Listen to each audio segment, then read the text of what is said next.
आ जाओ आ जाओ आ जाओ आ जाओ आ जाओ आ जाओ। अरे आ जाओ आ जाओ आ जाओ, अरे कोई नहीं मारेगा, कोई गाली नहीं देगा। आ जाओ आ जाओ आ जाओ, अरे नीचे आ जाओ आ जाओ आ जाओ आ जाओ। हम भी आए थे, हम भी आए थे, अरे आ जाओ आ जाओ आ जाओ आ जाओ आ जाओ। आ गए आ गए आ गए आ गए। हाँ हाँ, तो बेटा तुम क्या कह रहे थे? क्या कह रहे थे कि तुम क्या यूरोप खेलोगे? तुम बहुत अच्छा खेल रहे हो भोसड़ी के।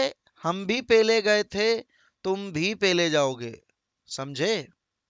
तो गाइस ऐसा लग रहा है कि किसी को नहीं चाहिए टॉप फोर, और अगली साल कोई नहीं खेलना चाहता चैंपियंस लीग में।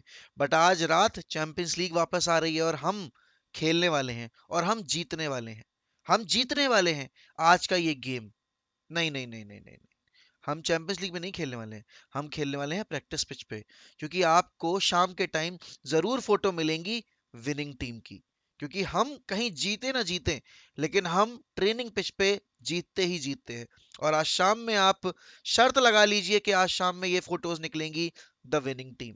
हो सकता है रोनाल्डो उस फोटो में पोज कर रहे हो, या हो सकता है रैशफोर्ड कर रहे हो सकता है हमारे फूफा भतीजे कर रहे हो। बट एक बार फिर से स्वागत है आपका इस नाटक मंडली में जिसका नाम है वन एमयूएफसी, और यहाँ रोज तमाशे चलते हैं मैनचेस्टर यूनाइटेड के। तो कल बीती रात खबरें आ रही हैं कि भैया वाजा को चाहिए है पोचेटिनो, और वाजा को लगता है कि पोचेटिनो के अंडर लिंगार्ड मैग्वायर जैसे प्लेयर्स बखूबी निखर के आएंगे। वाजा, मैं तुम्हारी बहुत इज्जत करता हूँ, देखो मैंने अपने कमरे में तुम्हारी फोटो लगा रखी है, ठीक है ना? लेकिन जो तुमने ये चीज बोली है ना, मन तो कर रहा है कि तुम्हारे बाल झकझोर के फेंक दूं। वैसे ही तुमने हेयर ट्रांसप्लांट कराया है। ये सब बकचोदी मत किया करो यार, ये तुम्हें शोभा नहीं देती। Now coming back to Ralf Rangnick part, तो कल शाम में बहुत ही इंटरेस्टिंग न्यूज निकल कर आई है। सैमुअल लकहर्स्ट प्लेयर्स के माउथपीस है ये। उन्होंने ये चीज बोली है कि प्लेयर्स ने रैल्फ रैनिक की सुननी बंद कर दी है।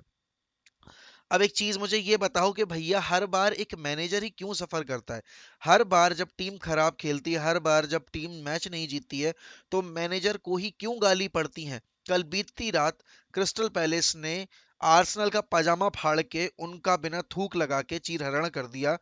गाली किसको पड़ेगी? गाली पड़ेगी आर्टेटा को, कि आर्टेटा ने ऐसा किया, आर्टेटा ने वैसा किया।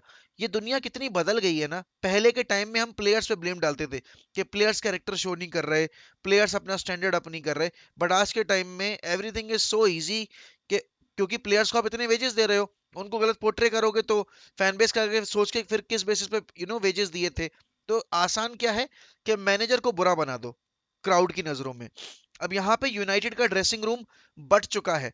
ऐसी भी न्यूज आई है सैमुअल लकर्स के हवाले से, और फेब्रिज़ो रोमानो भी वो चीज पे एक अमल सा करते दिखाई दे रहे हैं कि आधा ड्रेसिंग रूम चाहता है कि पोचेटिनो आए, आधा ड्रेसिंग रूम चाहता है कि एरिक टेन हैग आए।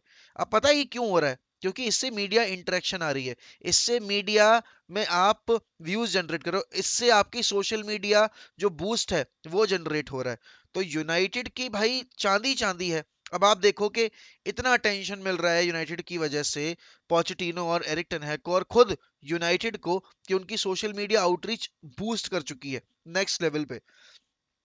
रैल्फ रेनिक ने कुछ पॉइंट्स बोले हैं जो कि मैं उन पॉइंट से 120% एग्री करता हूं। उन्होंने ये बोला कि आपको क्या लगता है ये सिटी और लिवरपूल जैसे क्लब क्या रातों रात खड़े हो गए? क्या उसके पीछे प्रोसेस नहीं था? क्या उसके पीछे उनका कोई विजन नहीं था? एक क्लब का विजन होना बहुत जरूरी है। रैल्फ रेनिक को अगर हम कंसल्टेंसी रोल में लेकर आए हैं, तो उसके पीछे सबसे बड़ी वजह यही है कि हम अपने क्लब को बेहतर बनाना चाहते हैं। और अगर आपको बेहतर बनाना है, तो रेनिक जो जो चीजें आपको सजेस्ट कर रहा है, क्योंकि रेनिक ने ये चीज क्लियरली बोली है कल कि मैंने क्लब को समझाया है कि आपको सही डायरेक्शन में मूव करना होगा, और उसके लिए सही मैनेजर की अपॉइंटमेंट बहुत जरूरी है। और उस अपॉइंटमेंट के बाद आपको कौन से प्लेयर्स रखने हैं और कौन से नहीं रखने हैं, वो आपको उस मैनेजर से पूछना पड़ेगा, ना कि आप बोर्ड लेवल पे ये चीज खुद से डिसाइड करोगे। अगर यर्गन क्लॉप आज इतने सक्सेसफुल हैं, अगर पेप गार्डियोला इतने सक्सेसफुल हैं मैन सिटी में, तो उसके पीछे रीजन ये है कि उनकी इजाजत के बगैर पत्ता भी नहीं हिलता उनकी टीम का। तो यहाँ तो आप लोगों से कॉन्ट्रैक्ट नेगोशिएशन कर रहे हो। आप लूक शॉ के साथ बैठे हो नेगोशिएशन करने, आप रैशफोर्ड के साथ बैठे हो नेगोशिएट करने। आपने ब्रूनो को 4 साल का कॉन्ट्रैक्ट बढ़ा के दे दिया है, जो कि अल्टीमेटली 5 साल का हो जाएगा, 1 साल का एक्सटेंशन जुड़ के। नया मैनेजर जब आएगा, तो उसके पास वापस से वही सारे प्लेयर्स होंगे जो पिछले 3 मैनेजर को खा चुके हैं, डायन की तरह। अब यहाँ पर मेरा किसी प्लेयर से कोई पर्सनल दुश्मनी नहीं है, बट आप ये देखो कि आपने इतनी फेल्ड ट्रांसफर विंडो झेल ली है और उसका नतीजा आप अपने सर पे इतना ज्यादा बोझ लेके घूम रहे हो कि आप मार्केट में जाके अपने प्लेयर्स नहीं बेच सकते, क्योंकि जो आपने प्लेयर्स जिन वेजेस पे रखे हुए हैं उन वेजेस पे कोई भी क्लब उन प्लेयर्स को लेने को तैयार नहीं होगा। क्या अगर हम हैरी मैगवायर को बेचने का डिसीजन लेंगे तो क्या हम हैरी मैगवायर को बेच पाएंगे उनके करंट वेजेस पे? या क्या हम अगर कॉन्ट्रैक्ट एक्सटेंशन साइन करवा लेते हैं जेजे लिंगार्ड से तो क्या हम जेजे लिंगार्ड को बेच पाएंगे या हम डीन हेंडरसन को बेच पाएंगे एक एवरेज क्लब में? नहीं। उनको अगर कोई खरीदेगा तो वो बड़ा क्लब ही होगा, और बड़े क्लब में क्या इन जैसे प्लेयर्स की जरूरत है? मुझे नहीं लगता। रेनियक ने एक जो चीज बोली उससे मैं 120% एग्री करता हूं कि आपको ग्रास रूट लेवल पे जाके स्काउटिंग करनी होगी, आपको अंडर द रडार प्लेयर्स को भी देखना पड़ेगा, आपको अपनी एकेडमी डेवलप करनी पड़ेगी, क्योंकि आपकी एकेडमी में जो प्लेयर्स बन के निकलेंगे वो आपके रूट से जुड़े हुए होंगे। और अभी जितने भी प्लेयर्स के साथ कॉन्ट्रैक्ट नेगोशिएशन चल रहा है ना, मेरा जो रेनियक ने आज से 3 महीने पहले स्टेटमेंट दिया था, मेरा आज भी स्टेटमेंट वही सिमिलर है कि अगर आपको अपने ही एकेडमी ग्रेजुएट्स के साथ बैठकर उन्हें यह समझाना पड़ रहा है ना कि नहीं, हमें आपकी जरूरत है और ये क्लब आपके लिए बना हुआ है और ये क्लब आपको एक नई लेवल तक लेके जाएगा, तो भाई उनसे नेगोशिएशन करने की जरूरत नहीं है। चाहे वो मार्कस रेशफोर्ड हो, चाहे वो जेजे लिंगार्ड हो, चाहे वो पॉल पॉगबा हो, क्योंकि अगर यूनाइटेड को अपने एकेडमी ग्रेजुएट्स को बैठकर ये समझाना पड़े कि वो कितने इंपॉर्टेंट पार्ट होने वाले हैं एक नए मैनेजर के आने के बाद, तो भाई they don't deserve to play for United. अगर ये चीज क्लॉप करे आर्नल्ड के साथ तो कहाँ की समझदारी है ये? क्योंकि आर्नल्ड रूट से जुड़ा हुआ है, उसे पता है कि अगर उसको अपने क्लब को आगे बढ़ता देखना है तो उसको ही आगे सपोर्ट करना पड़ेगा क्लब को। अगर मार्कस रेशफोर्ड यूनाइटेड को आगे बढ़ता देखना चाहते हैं तो मार्कस रेशफोर्ड को एज एन एग्जाम्पल लीड करना पड़ेगा, ना कि कावर्ड की तरह यहां से भागना पड़ेगा। क्योंकि देखो, हर दूसरे तीसरे दिन यही रिपोर्ट्स आ रही हैं कि रेशफोर्ड अभी कॉन्ट्रैक्ट नेगोशिएट करने को तैयार नहीं है, वो ये चाहते हैं कि वो फर्दर ऑप्शंस अपने एक बार देख लें, उसके बाद बैठकर बात की जाएगी। अगर ऐसा है तो ब्रो, अगर आपको कल जाना है आप आज चले जाओ, कम से कम अपना वो बजट यूज करके अपने ट्रांसफर मार्केट में यूटिलाइज तो कर पाएंगे।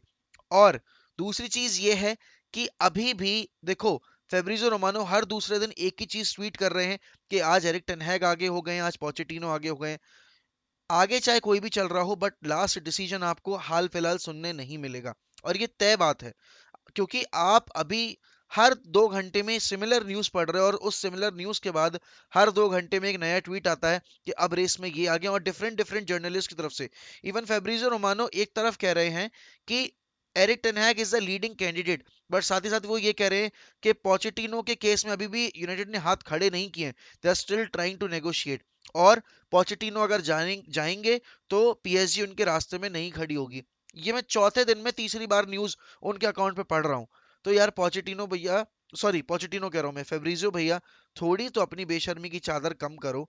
और यहाँ पर ये एटलीस्ट क्राउड को समझने दो कि आप एक ही न्यूज को बार बार बेट न्यूज की तरह चला रहे हो।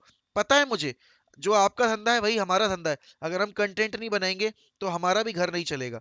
बट हम पब्लिक को बेवकूफ नहीं बना सकते, हम पब्लिक को चूतिया नहीं बना सकते।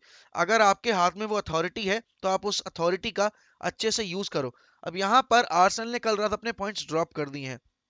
यूनाइटेड अभी अभी 6th 7th पोजीशन पे है, क्योंकि वेस्ट हैम जीत गई, स्पर्स जीत गई, spurs are currently on 4th position. अब यहाँ से ये टॉप 4 की रेस इतनी इंटरेस्टिंग हो गई है कि आर्सेनल अगर एक और गेम में पॉइंट्स ड्रॉप करेगी तो वो हम और वो एकदम से ऑलमोस्ट बराबर सिचुएशन पे आ जाएंगे। बट हम अपना गेम भी नहीं जीत रहे हैं।